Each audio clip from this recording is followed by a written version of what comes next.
Dude movie in 10 seconds. அப்பா இவரைத்தான் நான் காதலிக்கிறேன், இவரைத்தான் கல்யாணம் பண்ணிக்கிறேன், இவர் இல்லைன்னா நான் செத்துருவேன்.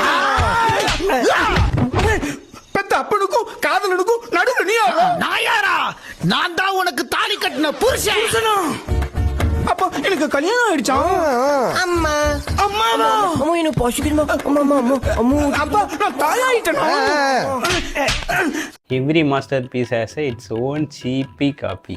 ஓ அப்படியா விஷயம்? அது மாஸ்டர் பீஸுக்கு தானே சீப் காப்பி. அதுவும் இதுல எது மாஸ்டர் பீஸ் எது சீப் காப்பின்னு கூட தெரியல. இந்த அளவுக்கு அப்புறம் கேவலமா இருக்குன்னு கேட்டீங்கன்னாக்கா, இப்ப நான் என்ன உங்கள்கிட்ட சொல்றது? அதாவது மாஸ்டர் பீஸ்ன்னு சொல்ல முடியாது, பீஸ்ட் பீஸ்ன்னு சொல்லலாம். ரொம்ப கேவலமா இருக்குன்னு சொல்ல மாட்டேன், ரொம்ப நல்லா இருக்குன்னு சொல்ல மாட்டேன். அதாவது ஏதோ ஒரு மாதிரி இருக்கு, அவ்வளவுதான். But second half waste. No comment, simply waste. பாடல்கள் அதை பற்றி சொல்லவா வேண்டும்?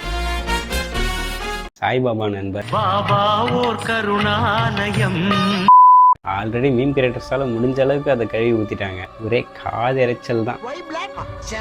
அதாவது ட்ரெய்லர் வந்தப்ப அந்த பாட்டு எவ்வளவு பெஸ்டா இருக்குன்னு சொன்னாங்களோ, படம் வந்த பாட்டு அந்த அளவுக்கு பெஸ்டா இருக்குன்னு சொல்லிட்டாங்க. அந்த பாட்டை வேற யாரு? நான் தான்.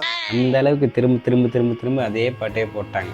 One time is funny, two times is fucking annoying, no? ரீல்ஸை பார்த்தா கூட பிரெயின் ராட் ஆகிறது கஷ்டம்.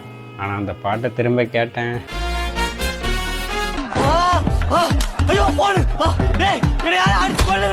அதாவது ஒரே பாட்டை திரும்ப திரும்ப திரும்ப திரும்ப போட்டு தலைவலி எடுக்க வச்சிட்டாரு.